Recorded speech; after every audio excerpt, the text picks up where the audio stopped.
sinless. You are a child of God. You are sinless. You are sinless. Loves you as you are. Your invulnerability. Was your father's guarantee that you will forever be.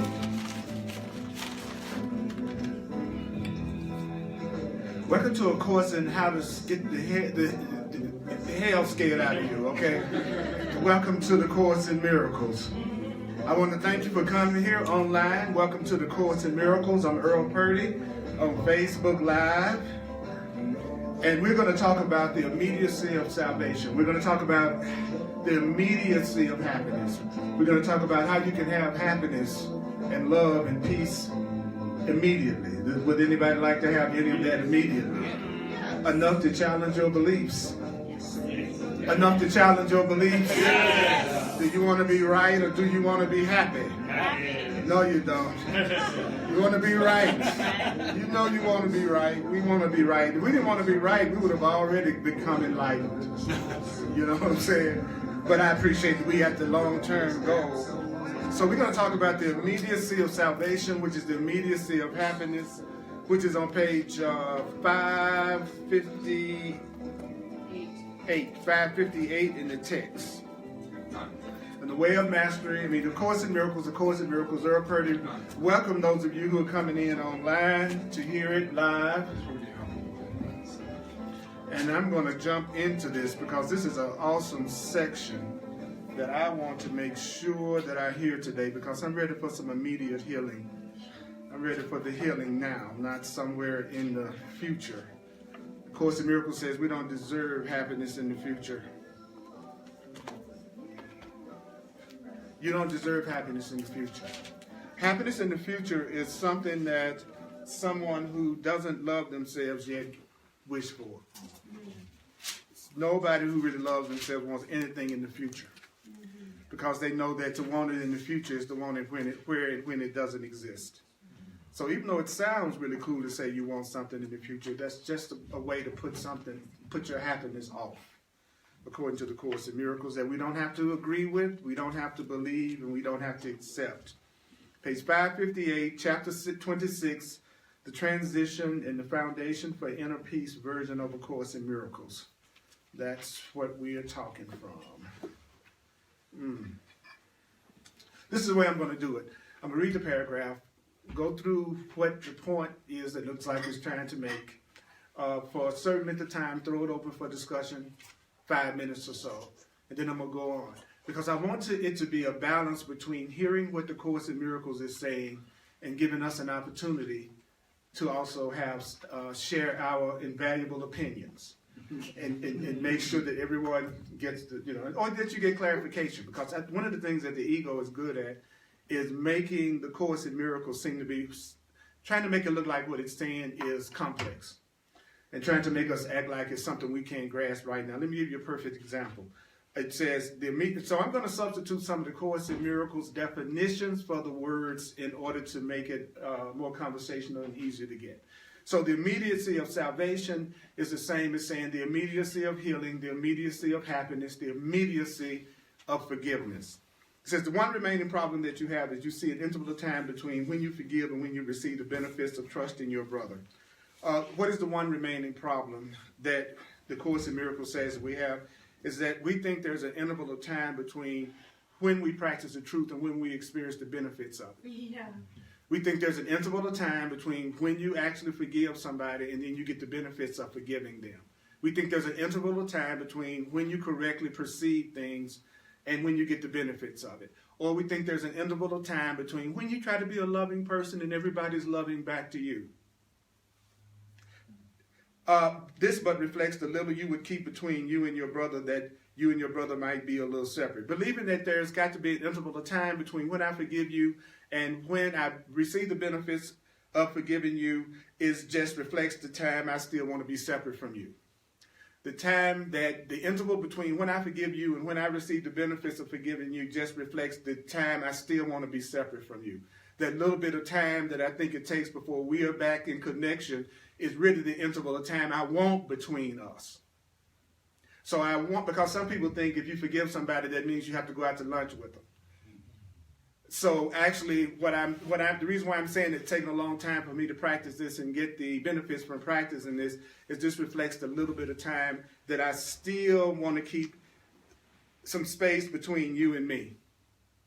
Then the Course says, for time and space are one illusion which takes different forms. Time is an illusion, time is a false idea, and space is a false idea.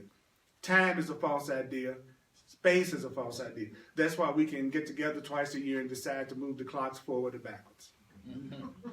Yeah, right. Right, time is totally illusion. It's just a mass agreement, okay? So the Course in space is too.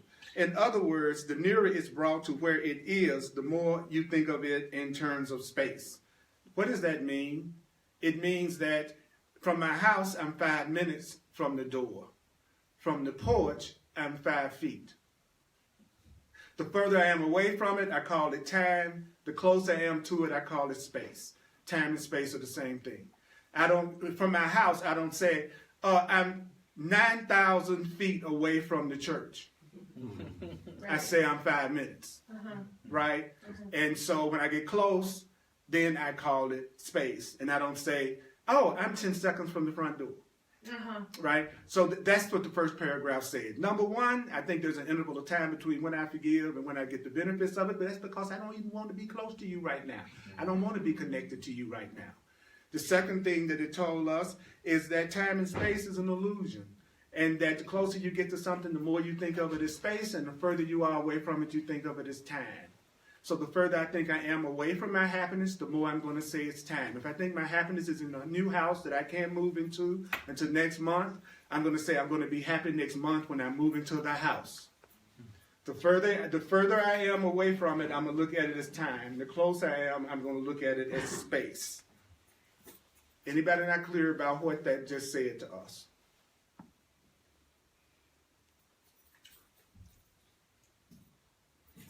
So if it looks like there's a long time between you and being able to have a good time or experience somebody with joy, why is it that it seems like it's a long time before you try to love me and it looks like you get the benefits of loving me? Thank you. Because I don't want it right now. I don't really want the space between us healed right now. Then the Course in Miracles says to us that there's a distance, then it says the same thing another way. There's a distance you would keep apart from your brother. This distance or space you perceive as time because you believe that you're still external to your brother. This makes trust impossible, and you cannot believe that trust would settle every problem now. You don't believe that trusting would settle every problem you have right now. You don't believe that every problem that you have could be solved through trust. You don't believe that every problem that you have could be solved through trust. And so you think it's safer to remain a little careful, a little watchful of interests that you perceive as your separate interests, from thinking that you got to be careful and look out for your own separate interests. This perception you cannot conceive of. With this perception, you cannot conceive of gaining what forgiveness offers you now. So the interval you think lies in between the giving and receiving of the gift seems to be an interval in which you can sacrifice and suffer loss. So you see eventual salvation, you see eventual happiness, but you don't see immediate results. So there's a distance that I use examples. There's a distance between me and you. Because I believe, first of all, I got the erroneous perception that you're external to me and that you're outside of me, and thinking that you're somebody else besides me. I'm not going to completely trust you. As long as I think you're somebody else, I can give lip service to it, but I'm not looking out for you as much as I'm looking out for me, and don't even pretend you're looking out for me as much as you're looking out for you. I will not believe it. Okay? So let's get real. So the reason why you don't look out for me as much as you look out for you, and I don't look out for you as much as I would look out for me, is because I think you're somebody else, and I think you're external to me, and I think you're outside of me. And so the Course said that makes trusting you impossible. And I don't believe that actually trusting you will solve every problem right now. I don't believe that trusting you would solve every problem now. And so I think it's safer to look out for my interest. And so I don't really see what forgiveness would give me right now. I don't see what correct perception would give me right now. I don't see what love would give me right now. And I think that interval between when I try to trust you and I can actually trust you is a time you could do me in. I could suffer some kind of loss. You could betray me in some kind of way. Please don't be so spiritual that you don't pretend that you know what I'm talking about. Okay, please, let's get off the spiritual thing of I love everybody completely all the time right now. Please, just give me a break. Okay, because y'all know that ain't true. Y'all know that ain't true. And the person here tonight going to go to bed thinking about my welfare personally as much as they think about their own. And I'm not insulted. That's just being real. You know you don't. Even the people you say you love with all your heart, you sleep with one eye open every now and then. You know what I'm saying? You know, like, okay, I hope I can trust you.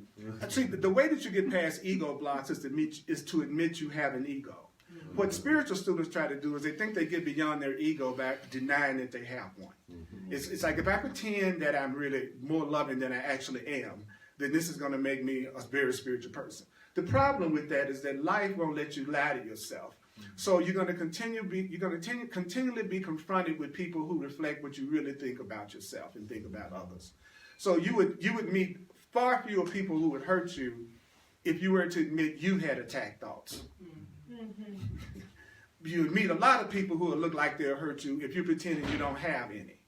Then you have to have your experience show you're lying to yourself and you really do have some. That's the truth. Okay, so what I need to hear from this right now is that I don't trust you. I don't believe that trust would solve every problem right now. I have interests that I think I have to look out for because you might not be as trustworthy as I think. I don't believe what the Course is teaching me about. If I really forgave everybody, everything would be solved right now. Because while I'm learning how to trust you, and I trust you, you could hurt me in some kind of way. I could suffer some kind of loss. So I do see what the Course is saying is eventually being true. Eventually I will be surrounded by people I can trust in a world that I can trust everybody. But that's not what's happening right now. Any comments that bring up anything for anybody that they'd like to share? Any questions or comments about those two paragraphs? It seems like at the heart of it, it's because we don't want to be one yet. The heart of it is that we don't want to be one yet. The Course in Miracles says, he explains that beautifully. See, the problem with being one with you is that anything you're going through, I'd have to go through it too. So I don't want to feel your constipation.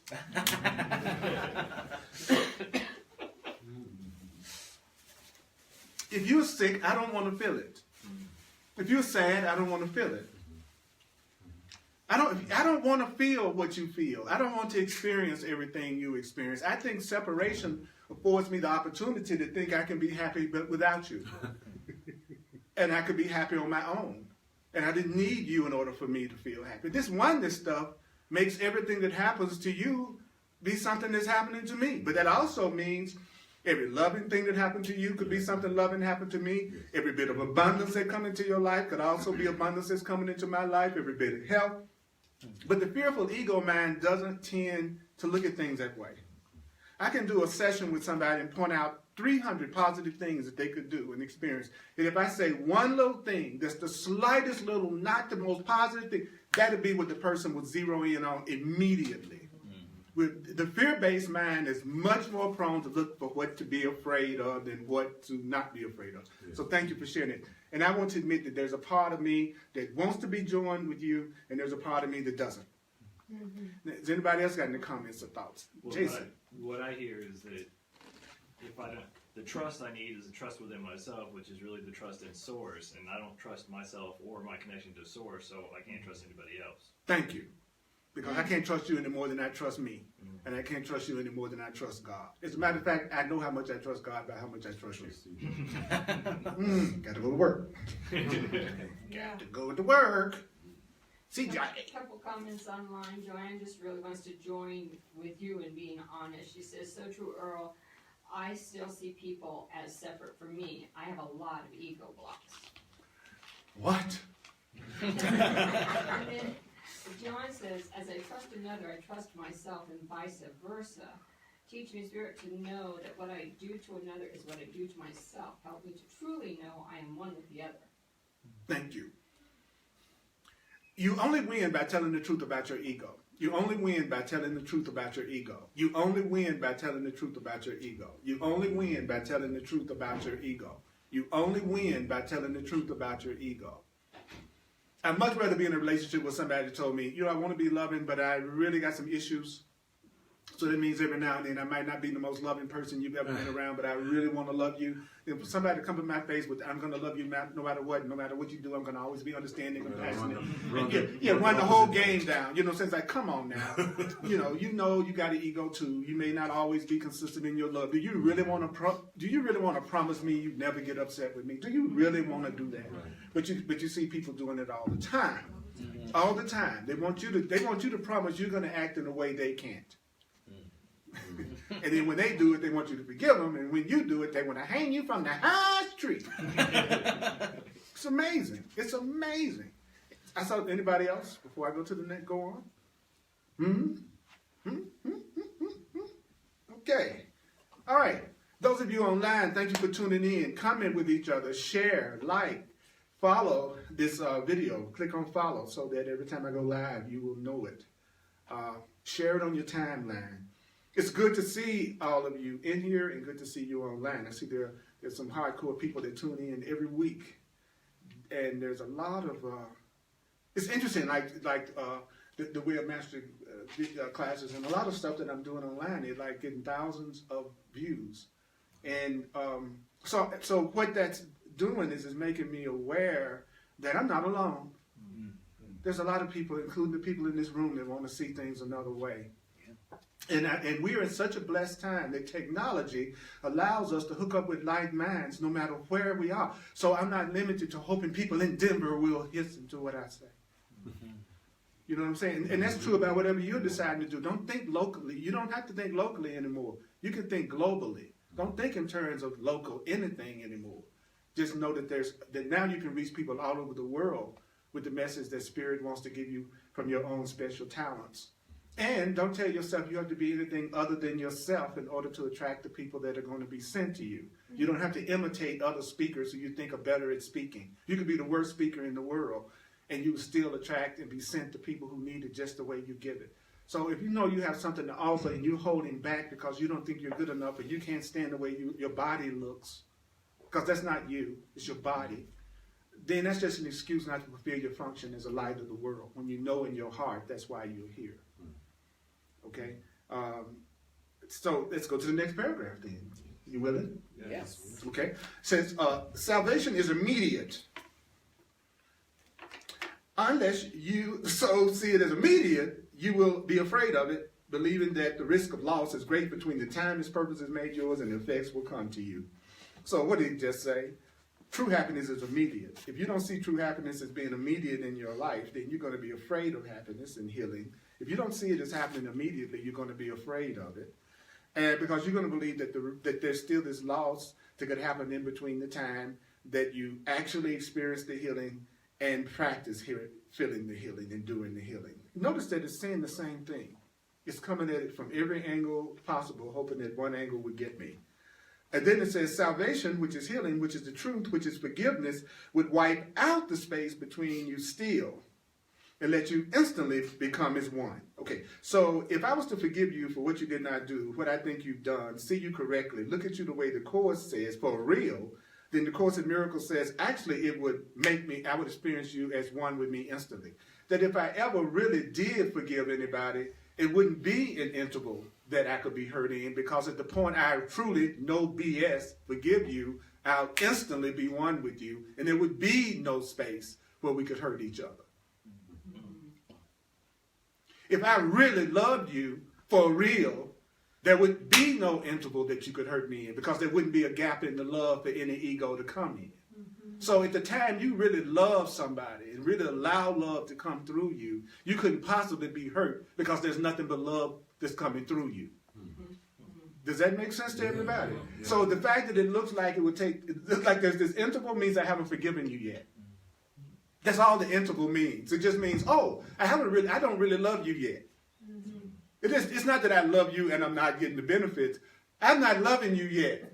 That's why it looks like I'm not getting the benefits. I'm saying I forgive you, but I haven't. That's why you could be hurt in that little interval. It's when I am really. Sometimes it's so easy for me to see why the Course in Miracles isn't the most popular book in the world. And really, it makes sense to me. You know, I've been teaching for 17 years. I still have about the same size group of people. For 17 years. I must be a horrible teacher. That's what the ego would say, wouldn't it? Because in the world, it's like you're not a successful teacher unless you have a constantly expanding number of bodies that's watching what you do. Well, how about 13 to 14,000 a month, Earl? Is that pretty good? But the ego always sees lack. The ego always tries to make you see what's missing, what's not there. Gives you a story, right? But see, if I was to feel that way, it would mean I'm not paying attention to what Jesus said in the Course in Miracles, when he said, the people in your life are going to be sent to you. Basically, it's not your charisma that's doing anything. Earl, it's not yours, and there's nobody in this room. Nobody's coming to you because you look so cute. They're really coming to you because they're being sent by God, by life, and by spirit. Now, your ego may need to think it's because it's the way you look, because that's where the ego looks at things. But the truth is, somebody that's for you, they're going to be for you regardless, period. No matter what you look like, no matter what you have, they're going to be there. So I'm glad to know that. So the Course in Miracles is telling me, Earl, the only reason why you're not getting the results of being loving is you're not being loving yet. The reason why you're having this fear is that you haven't truly forgiven yet. That's why you have the fear that you have to look out for yourself and not let somebody hurt you. Is you're withholding your love. You're afraid because you're withholding your love. You are not trusting because you're not trusting. You're not trusting because you're not trusting. That's why. And if you truly trust people, you would see that your justification for trusting them would be immediate if you truly trust them. But if you fake trusting, then of course you go through what you think of as pain before it looks like you are receiving the trust. That's to let you know you're doing fake trust. You hear a lot about fake news nowadays, and this is fake trust. So the key to enlightenment is recognizing that if you want to go to California, you need to realize you're in Denver. So I need to realize where my ego is right now in order for me to go to the level of consciousness that I'm hoping this book will take me. And if I begin to accept my innocence, I don't have any problem admitting my selfish ego, my angry ego, my insecure and untrusting ego. If I'm beginning to get this, I don't mind telling you that my ego doesn't know how to do unconditional love. Because why? Because I'm beginning to believe I'm loved unconditionally. So since I know I'm loved unconditionally, I can tell you the unloving thoughts. Right? Does that make sense? So when I first read the Course, I would read statements like that, and I take out the psychic sledgehammer, and my ego would beat me up for not being as spiritual as I thought I was. Right? That's because I still believed I could be punished. That I still believe that there could be some kind of judgment on me for not being good enough. Now that I know I'm loved unconditionally, I don't mind telling you that there are times when I'm completely in my ego. That I'm not very nice. I'm not like the person you see sitting up here in the chair. But he shows up less and less, as I admit. Sometimes I'm not like the person that looks like he's showing up in the chair. Okay? So the Course in Miracles then says, salvation will wipe out the space between you still and let you what? Instantly become as one, and it is here you fear the loss would be. Where? I'm really afraid of becoming as one. Yep. I'm not afraid of being separate from you jokers, but I am afraid of being connected to y'all. Okay? All right? Do not project this fear to time. Don't say that the fear you have is what's going to happen in the future. Time is not the enemy that you see. Time is as neutral as the body is. Time is neutral, the body is neutral. You can use time for love or fear. You can use your body for love or fear. Except in terms of what you see it for. So time is what you see it for. If you would keep a little space between you and the other person still, how do you know you would still want a little time in which forgiveness is withheld a little while? So if I want to keep a little space between you, I'm going to tell you, you know what, Remy, I need just a little time to forgive you for what I thought you did to me. That's me saying, you know what, I still want a little space between us, brother. So, and you've done that. You've had people say, forgive me, and you go, no, I don't think I'm ready to forgive you yet. Okay, that's you saying, oh, I think I still want some space between me and you right now. Okay. And you ought to also recognize almost immediately who you feel that way about. All of a sudden, it should be real clear to you who you want some space between you still. You got them? Yeah. I want some space between me and everybody. How do I know that? There's space between me and everybody. Based on what I just read, That's true about every single solitary person that I see, because I see everybody is separate from me at some level. So I need to forgive everyone and everything based on what I have been taught and what I have to believe. God, it feels good to say that and feel like you're innocent enough to know you're going to be okay. And because you can't lie to yourself when you learn the truth. The truth says, well, if you see separation, there's some level of unforgiveness. Okay, I see separation. Oh, there's some level of unforgiveness. Oh, that means I have some levels of misperception. Oh, what would be the remedy for that? True perception. Oh, well, how do I get true perception? Through the workbook lessons and reading the book and using it. Then it says, if you would keep a little space between you and your brother still, you then want a little time in which forgiveness is withheld a little while, and this but makes the interval between the time in which forgiveness is withheld from you and given seem to be dangerous, with terror justified. So as long as I don't want to forgive, I will perceive what scares me. As long as I don't want to correctly perceive, I will see what justifies my terror and my fear.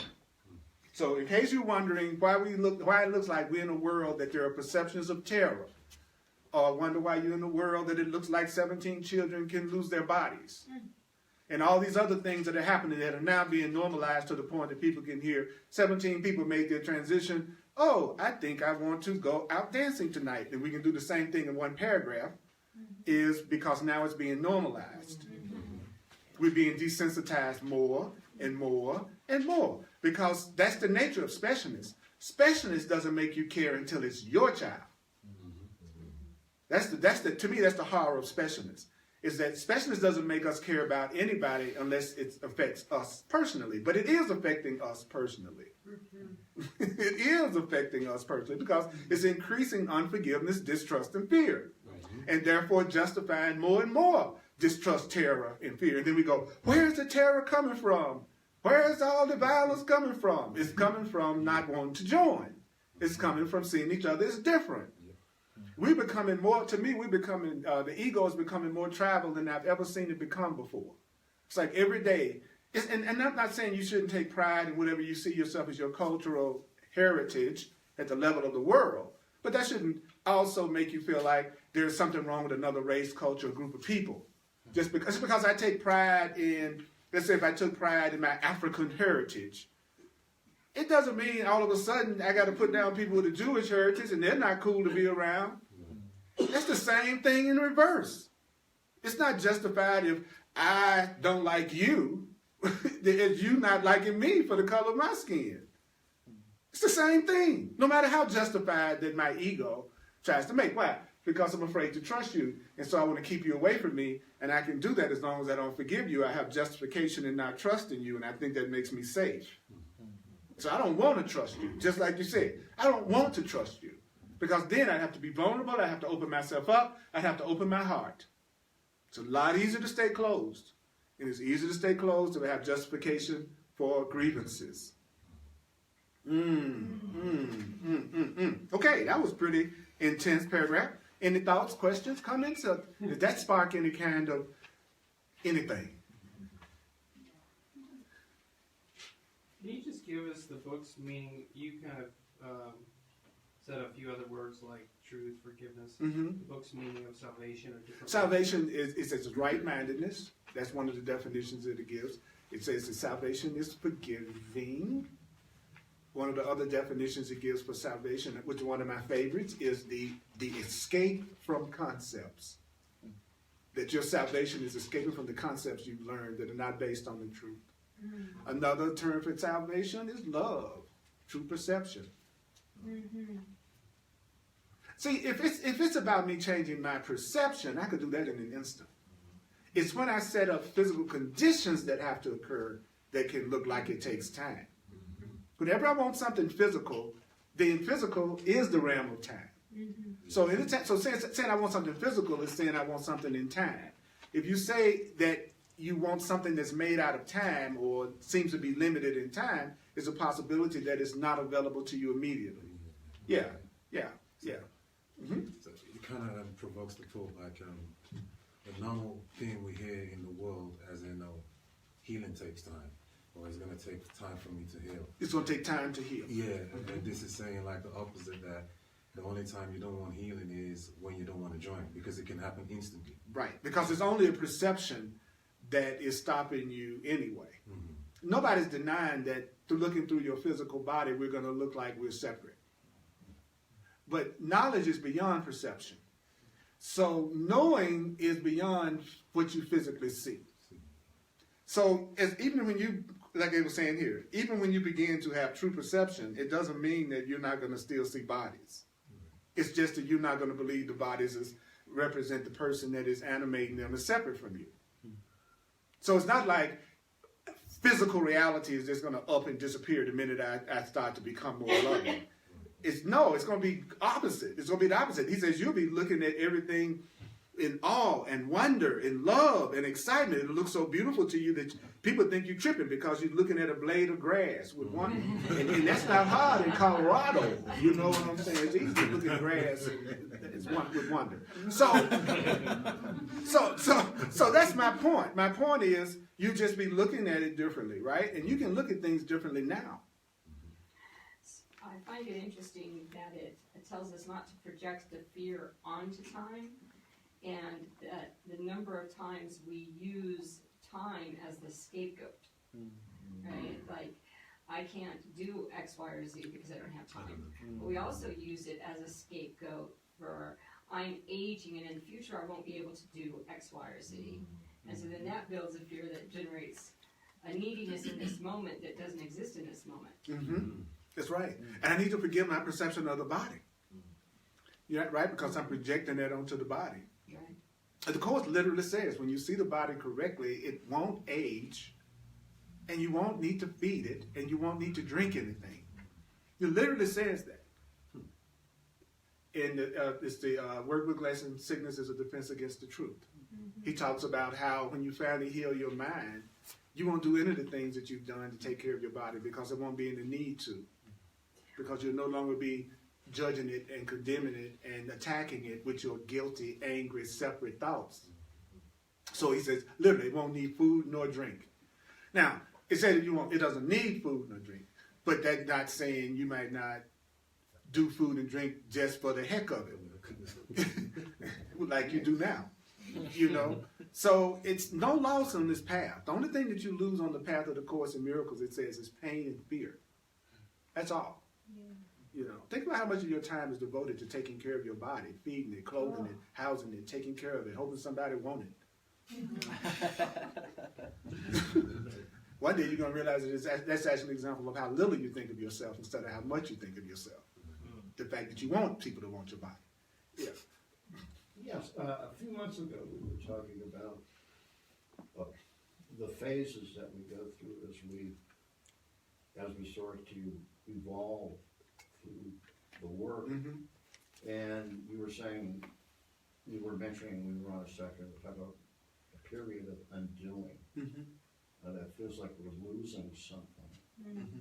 Could the things that we're seeing out in the world, such as last week, be kind of a collective version of that? A collective version of what? Of the ego's last gasp, the ego's attempt to kind of reassert itself. Absolutely. All forms of attack are defense against the truth. Yes. All forms of attack the purpose of it is to make us think we're vulnerable. Mm-hmm. I did a class on Thursday night in Hardcore Course in Miracles that I knew was going to be probably a challenge for anybody to stay conscious in. Because I knew that it was right at the ego's core belief. It basically said that the minute you think of attack or being attacked, then you're going to immediately equate yourself with being a body because your ego thinks the purpose of your body is to attack or to hurt somebody with or to be hurt with. And in doing that, you forget your infinite spiritual identity. And when you forget your infinite spiritual identity and you think you're just a body that could be ran over on cold facts, then it says that's going to make you feel depressed because you're going to feel depressed if you think you're in something that's fragile and can be destroyed. You may try to pretend you don't think about that most of the time because it would seem like that's too morbid and depressing a thought to walk around all day thinking you could be destroyed, which is what most people do. They're on the lookout for what could hurt them and how they can defend themselves against it. And the Course in Miracles just being straight up. Well, the reason why you're depressed is because you've forgotten that you're a child of God. You've forgotten that you're consciousness, awareness, and unlimited spirit. You now think you're the man or woman out here trying to make it every day, hoping you can get somebody in a relationship with you so y'all can suffer together. And so, and so, I mean, that's the way the book talks. That's why I always say I love it, because it's so hardcore and gentle at the same time that I don't have a hard time understanding why people don't get into it, because he says we make ourselves happy through denial and through lying to ourselves and deceiving ourselves. And that's how we stay in happiness until our bubble gets burst, which it always does eventually. And then we see we were deceiving ourselves again.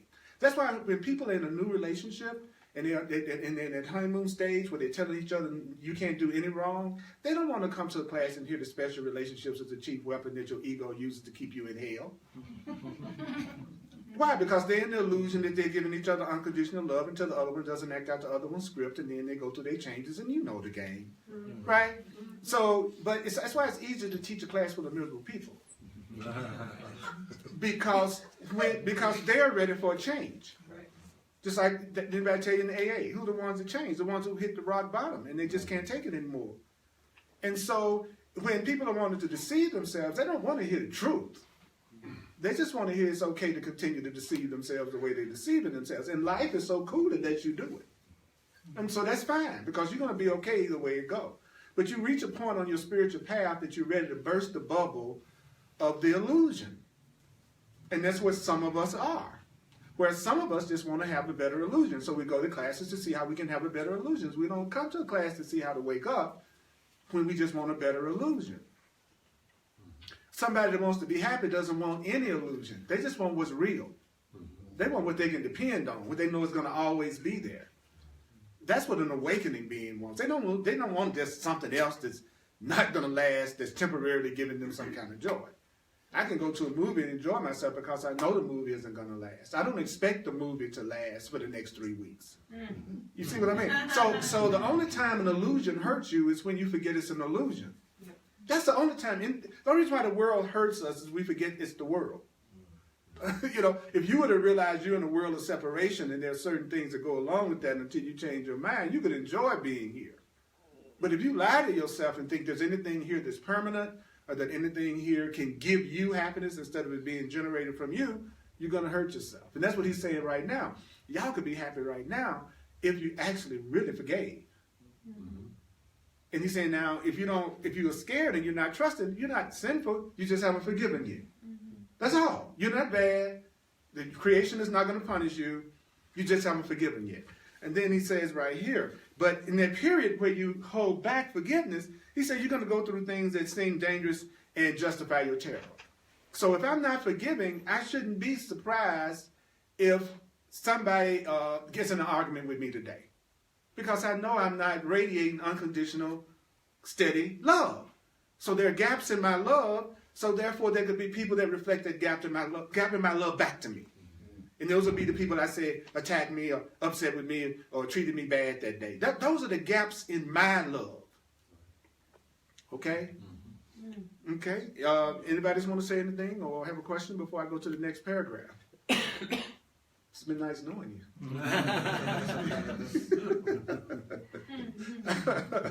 No, I'm just going out. I keep saying that some of y'all just hanging there no matter what. I just noticed that about you. You're just like me. You've had enough. You're really ready to be happy on a consistent basis. Hallelujah. Bless you. Same with you online. Yeah. Yet the space between you and Remy is apparent only in the present right now. And so the space between me and you can't be seen in the future. The space between me and you, I'm seeing it right now, right? He says, no more can the space between you be overlooked except when? In the present. So if I'm going to forgive you and overlook the space between us, I can't do it in the future. I got to do it when? Now. Future loss is not your fear. Losing in the future, he says, that's not y'all's fear. Present joining is your dread. You're not afraid of losing, and I'm not afraid of losing in the future. Just joining with you right now and trusting you right now that I'm dreading. He says, who can feel desolation except now? If I feel desolation, I feel it now. He says, a future causes yet has no effects. What's going to cause something to happen in the future would be something in the future that would be causing something to happen. So the truth is, a future cause doesn't have any effects yet. right? And then it says, and therefore it must be that if you fear, I love this line, if you are afraid, there's a present cause. If you are afraid right now, it's not because of something that happened to you when you were a child. If you're afraid right now, it's not because of something you believe is going to happen to you in the future. He says, if you fear, there's a present reason why you are afraid. And it is this present cause of your fear that needs correction, not what's going to happen in the future that you're trying. In other words, I got car insurance so that if my car gets hit in the future, then I'll be able to have a claim. You see what I'm saying? But the truth is, I haven't had a car wreck in the future yet. Yeah. Right? So the Course is saying, if I'm afraid right now, if I'm not trusting you all right now, if I'm not open right now, there's a present reason why that's so. There's something right now that's making me feel guilty. There's something right now that's making me angry. There's something right now that's making me experience sickness and lack. Not something in the past or future. Woo! Any thoughts about that paragraph? Yes, brother. Usually when I'm scared about something in the future, it's because I really don't want to deal with what it is that's happening right now that's making me upset. Oh, your ego's gonna kick your butt, man. No, it's not. Actually, it's just the opposite. When you tell yourself the truth like that is when your ego becomes immobilized and doesn't hurt you at all. It's the people that don't say that, they get their butts kicked. What did you just say? When I'm scared about something in the future, it's because there's something that I need to be dealing with right now, and I don't want to. Thank you. It's amazing to me, the more we wake up and the more excited we get about things, how often my fear of the future is not related to the horrors in the future, but my inability to contain the positive beauty of the future as it grows. Good. You know, that upper limit Yeah, fear of, yes. can I actually stay Yes. at this vibration and experience and continue? Consistently. Right, Yeah. and so in the middle of bliss, even, I bring in the doubt of, and can I continue to stay here? That's right. That's right. When is the shoe gonna drop? Right. You know, that's the great fear. I've had so many miracles that I never thought I would ever see and experience in the last few months. That at times it would send me into deep depression. I mean, the deepest depression I've ever felt before. And then the Course in Miracles says that in the workbook, I mean, in the teacher's manual, he talks about how if unhappiness or being in the ego has been a way of life, that when you actually have a healing, that part of you goes into deep depression, just like any other part of you would go into depression when it's lost. Right. That's your ego, as we said earlier, it's your ego being depressed. It's not able to pull off keeping you unhappy and keep God's reality from you the way it used to. And that part of you that you used to identify with, it's depressed because you're loving yourself better than you ever have before. And so the way you keep from fooling yourself is, if you're not feeling good and you're not feeling peace, tell yourself there's something that you're telling yourself that's a lie and it's not true. So then I took my right mind to my ego's depression and went, if I'm feeling depressed, then that means that I must be in the face of a lot of love must be coming down right now. And then choose to side with that part of me that could appreciate the blessings that are happening in my life right now. And then realize my ego is just depressed because it's not able to kick my butt and keep me in misery the way that it used to all the time and run its game down on me the way it used to.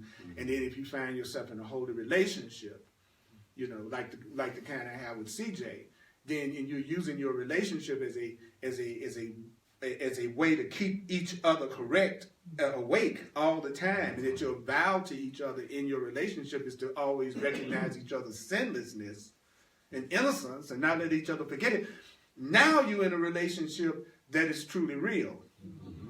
See, it ain't about any of the other stuff that my ego ever wanted to experience any kind of relationship for, which was specialness.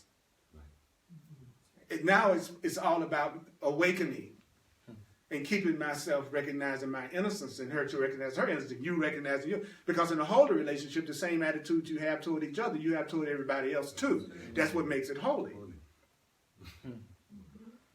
You know, and holy just means real. It just means sane. I'm going to keep giving you these alternative definitions that the Course in Miracles gives so that when you read the book, you can substitute some of them and get past some of the blocks. He said a holy relationship is y'all just not acting a damn fool. It has nothing to do with you not having a one-on-one relationship or a multi-relationship or poly relationship or any of those forms. They don't matter at all. You have only two kinds of relationships: a relationship that's making you feel guilty, or a relationship that's making you feel innocent. That's it. The rest of it is the ego's trick to get us caught up in form. Monogamy is more real than polyamory, which is more real than open. All that's just trick stuff that don't mean nothing. It don't mean a thing. You do not have a more real relationship because it's just you and one other body, and you don't have a holy relationship just because it's you and 3 or 4 more bodies. It's as real as the innocence. It's as real as the love. It's as real as the peace, not the form that's coming in. And that's what you begin to realize as this stuff begins to get through. You realize, oh, I'm the one that's making this hard because I'm making it about form and not about content. And that's what egos do. They make everything about appearances and not about purpose. My brother. What I'm really becoming aware of, what this is really resonating with me, is that I'm seeing the power of my mind and how holographic my reality is, because in this moment I can choose to bring up the past and recreate it and have all those feelings of something that's not even existing right now. And so, or I can project out in the future some fear, but I'm perfectly safe and whole and happy right now unless I choose to recreate that in my mind. That's right. The only thing that's real is what is. This is what is. See, this is what is right now. This is what is. Everything that's going to ever reach us in any kind of way is going to reach us right now.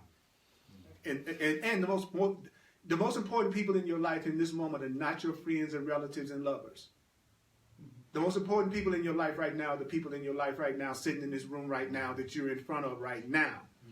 Those are the most important. Right? Like for instance, if just say I started to choke on something, my son in Memphis ain't gonna save me. It would have to be somebody in this room. So the most important people are always the people in front of your face. Always, even if they're strangers. Because they're still a part of you. And besides that, they're the only ones who can affect you in this moment. Yeah, that's like I was saying about choking. You know, your lover in Spain ain't going to help you if you're choking. I would hope one of you would help me. I hope it. Because I know I got some forgiveness to do, so I might have that interval where I don't do nothing. And I come back and hunt y'all. Then I have to wait even longer for me. I know, they just mess me up again. Just create the endless loop. God, forgiveness stuff. I want to forgive. You know why? Because it let me off the hook. I'm the one I got the greatest amount of grievances with. Not anybody else. It's me. I love it. I realize I just don't want to let me off the hook. That's why I don't do this stuff when I don't do this stuff. It's I don't want to let me, because I believe that me being punished and suffering will absolve me from my crimes. That's what I've been taught in the guilty world. And I realized that, I've set it up where, I can only be absolved if I suffer. That pays my debt. Well, loving people don't make me suffer. So I have to get rid of you. So I got to sabotage my relationship with you all because you all are loving towards me. And that's why people get rid of the ones who are loving toward them and have endless amounts of time with the people that abuse them. Because that person is going along with their plan. If my plan is to suffer, I need relationships that bring me suffering. And that explains why people stay in relationships and jobs and things that they absolutely hate. It's their plan to free themselves from suffering. It's crazy, isn't it, when you just hear it? But you see it all around you. Have you ever done it?